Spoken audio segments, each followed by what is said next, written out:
આ લોકો અમરેલીથી મશીન લેવા માટે આવ્યા. કામકાજ આપે છે. 7,000 લોકો જોડાયેલા છે આપણી આ કામકાજમાં. પ્લસ કે 15 જિલ્લામાં આપણી બ્રાન્ચ આવેલી છે. પૂજા મેડમને સારું માર્ગદર્શન આપ્યું. જય માતાજી. આજે છે 15મી ઓગસ્ટ અને બધાય આપણે આજે ભારતનો સ્વાતંત્ર્ય દિવસની હાર્દિક શુભકામના બધાને. અને આજે સવારના વાગી જશે 6:15 થઈ ગયા છે અત્યારે. અચ્છા, તો મિત્રો નવા બ્લોગમાં તમારું સ્વાગત છે. અને કોઈ પણ આપણે ચેનલમાં નવા મહેમાન આવ્યા હોય તો ચેનલને સબસ્ક્રાઈબ કરી લેજો, લાઇક કરજો અને શેર કરજો. તો મિત્રો હર ઘર તિરંગા અને આપણે ઘરે તિરંગા લહેરાવી દીધો છે. તો મિત્રો આપણે આવી ગયા છીએ અમરેલી બસ સ્ટેન્ડમાં. તો મિત્રો આપણી પાસે હતો થોડોક સમય તો આપણે ઉતારી લીધો થોડોક વિડીયો ડેપોનો. ત્યાં જ મિત્રો થોડોક આગળ આવેલો ને ત્યાં મારા એક હાઈસ્કૂલના સર મળી ગયા મને. સુનિલ સર વિજ્ઞાનનું મારું વિષય લેતા હતા મિત્રો. એટલામાં આપણે મિત્રો આપણે બે ગયા છીએ બસમાં અને આ બસ હતી આખી ખાલી ને મસ્ત આપણે બારીવાળી સીટ મળી ગઈ છે. તો મિત્રો વાતાવરણ છે એકદમ લીલુંછમ, જેમ કે એમ લાગે કે પ્રકૃતિએ લીલી ચાદર ઓઢી લીધી છે. અને વરસાદ પણ બહુ થયો છે એટલે જુઓ મિત્રો માંડવી પણ બહાર નીકળી ગઈ છે અને કપા પણ કેડે સુધી થઈ ગયો છે. બસમાં બેઠા બેઠા એ વાતાવરણ નિહાળવાની એવી મજા આવે છે ને કે જેમ કહો ને કે 10 લાખની 4 વ્હીલ હોય ને તોય પણ આવી મજા ન આવે. કારણ કે આપણી પાસે 4 વ્હીલ છે નહીં એટલે આપણે એ મજા કેવી હોય આપણને ખબર નથી. આપણે તો બસમાં બેઠા બેઠા જાય છીએ. તો જો મિત્રો આ છે આંબલીધાર અને અહીંથી ડાયરેક્ટ આપણું ગામ આવે છે ઈસા પર. આ સીધો રોડ જાય એ છે આપણે ઈસા પર. એ છે અમારું જૂનું ગામ.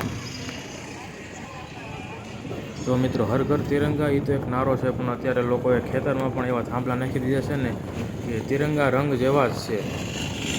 ધન્ય છે ખેડૂત. તો મિત્રો ત્યાંથી બીજા જ ખેતરમાં બાજુમાં ખેડૂતે ધ્વજ ફરકાવ્યો છે.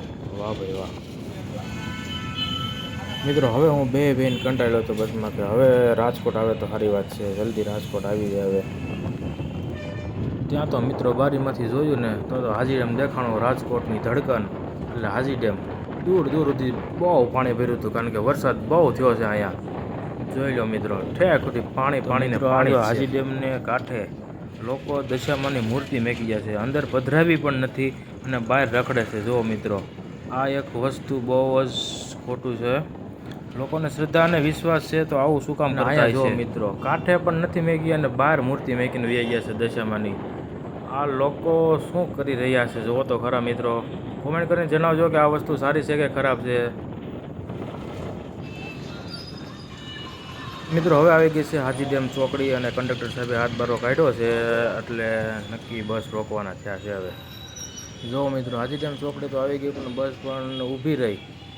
રિક્ષાવાળા બધા વાટ જોતા હતા કે હવે કોઈક ઉતરે તો બિહારીને એકાદો ફેરો લઈને બધા કે અમારે તો ભાઈ મોટા બસ સ્ટેન્ડ ઉતરવું છે હવે. અને જોઈ લો મિત્રો આ છે હાજી ડેમ ચોકડીનો નજારો. આ છે એનું બ્રિજ. આ બ્રિજ નીચેનું પેન્ટિંગ છે મિત્રો. આખું રાજકોટ ચીતરી નાખેલું છે. અને આગળ જુઓ મિત્રો રાજકોટનો નજારો.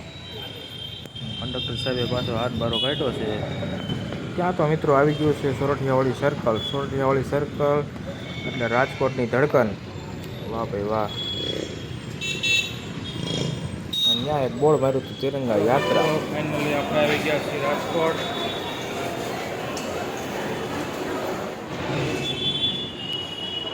તો જો મિત્રો આ છે રાજકોટનો વ્યૂ. ચોથા માળેથી રાજકોટ આવું દેખાય છે. અને હવે આપણે ફાઇનલી જ આવી છીએ રાધે એન્ટરપ્રાઇઝમાં, જે માટે આપણે રાજકોટ આવ્યા હતા. અને આપણે લેવાનું છે વાઇટુનું મશીન.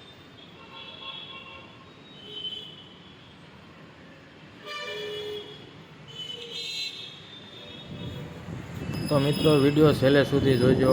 આપણે રાધે એન્ટરપ્રાઇઝની અંદર જવાનું છે અને અંદર કેમ છે કેમ નહીં હું તમને બધું દેખાડીશ. કેમ છે મશીનરી નાની બધું, એનો સ્ટાફ કેવો છે. ચાલો મિત્રો હવે આપણે જઈએ છીએ રાધે એન્ટરપ્રાઇઝની અંદર. તો મિત્રો આ છે રાધે એન્ટરપ્રાઇઝની ઓફિસ. જોઈ લો મિત્રો રાધે એન્ટરપ્રાઇઝની ઓફિસ. તો જો મિત્રો જુઓ આ મશીનમાં એટલા પ્રકારની વાઇટો બને છે. લાલ, લીલી, ગુલાબી, પીળી, વ્હાઇટ, બ્લુ. ઉપર જુઓ પીળી, કેસરી, વ્હાઇટ. મોટી વાઇટ, લાંબી વાઇટ અને એક વાઇટું તમે જે ક્યારે જોઈ નહીં હોય એવી વાઇટું અહીંયા બને છે મિત્રો. જો રોલ આમાં આવે, આ રોલ હોય ને રોલ, આ રોલના પહેલા બે છેડા આપણે બે ફાડા કરી નાખવાના. આ બે ફાડા થઈ જાય ને, બે ફાડા થઈ ગયા પછી જે આ રૂ વધે, જે એક છેડો વધે, એક છેડાનો 3 આંગળ રૂ લેવાનું. આ 3 આંગળ રૂ લેવાનું, 3 આંગળ રૂ લઈ અને ઉપર અણીએથી પકડીને આમ બે ફાડા કરી નાખવાના.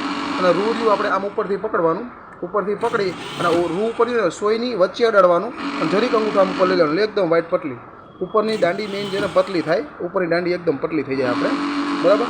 આ જો રૂ રહ્યું ને, રૂ આપણે ઉપર અણીએથી પકડવાનું, અણીએથી પકડી અને સોયની વચ્ચે મૂકવાનું અને જરીક અંગૂઠા ઉપર લઈ લેવાનું. એકદમ વાઇટ પતલી. આમાં છે ને રૂ જાડું હોય ને, આ રૂ જાડું મૂકવાનું તમે એટલે કદાચ છે ને દાંડી જાડી થતી હોય. આ રૂ રહ્યું ને, રૂ આમ વચ્ચેથી નહીં પકડવાનું, રૂ આમ ઉપરથી અણીએથી પકડવાનું, અણીએથી પકડીને બે ફાડા કરી નાખવાના અને ઉપરથી પકડી અને સોયની બે વચ્ચે મૂકી અને જરીક રૂ આમ જરીક દાંડી પતલી કરી નાખવાનો એટલે એકદમ વાઇટ પતલી થઈ જાય તમારે, દોરા જેવી વાઇટ થઈ જાય તમારે. વાઇટ રહીને એકદમ દોરા જેવી વાઇટ થઈ જશે. વાઇટ બને ને એટલી પોસિબલ હોય એટલી દાંડી પતલી કરવાની આપણે. જો ન ખબર પડે ને તો આ રૂ હોય ને, રૂ આના રૂના બે ફાડા આપણે કરી નાખવાના. એટલે બે પહેલાં તમારી પાસે જે રૂ આવ્યું હોય ને એના બે ફાડા રીતના કરી, બે ફાડા કરી અને પછી 3 આંગળ રૂ લેવાનું આપણે, બરાબર. 3 આંગળ લઈ અને ઉપરથી બે કટકા કરી ઉપર અણીએથી જ પકડો. હંમેશા અણીએથી પકડશો તો વાઇટ પટલી થશે. અને સોયની વચ્ચે રૂ મૂકવાનું, સોયની વચ્ચે મૂકી અને જરીક અંગૂઠો ઉપર લઈ લો એટલે એકદમ વાઇટ પટલી થઈ જાય. જો તમને વાઇટ દેખાડો, તમે એકવાર જુઓ, એક વાઇટની દાંડી જો, આ વાઇટનું ફિનિશિંગ આપણે આ જ વાઇટનું ફિનિશિંગ કરવાનું હોય. ઓકે, અત્યારે આવ્યા છે રાધે એન્ટરપ્રાઇઝમાં. જો આ છે રાધે એન્ટરપ્રાઇઝની ઓફિસ. તો પૂજા મેડમ, તમારે કાંઈ જણાવવું છે? બોલો બોલો ને તારે. આ લોકો અમરેલીથી મશીન લેવા માટે આવ્યા છે. જે તમારે કંપનીનું કાંઈ કેવું હતું બોલો. કંપની છેલ્લા 9 વર્ષથી કામકાજ આપે છે. 7,000 લોકો જોડાયેલા છે આપણી આ કામકાજમાં. પ્લસ કે 15 જિલ્લામાં આપણી બ્રાન્ચ આવેલી છે. પૂજા મેડમને સારું માર્ગદર્શન આપ્યું. તો મિત્રો, હવે આપણે નીકળી ગયા છીએ બહાર અને હવે અહીંયા લિફ્ટની રાહ જોવી છીએ. લિફ્ટ આવે એટલે હવે જવાનું છે ડાયરેક્ટ અમરેલી.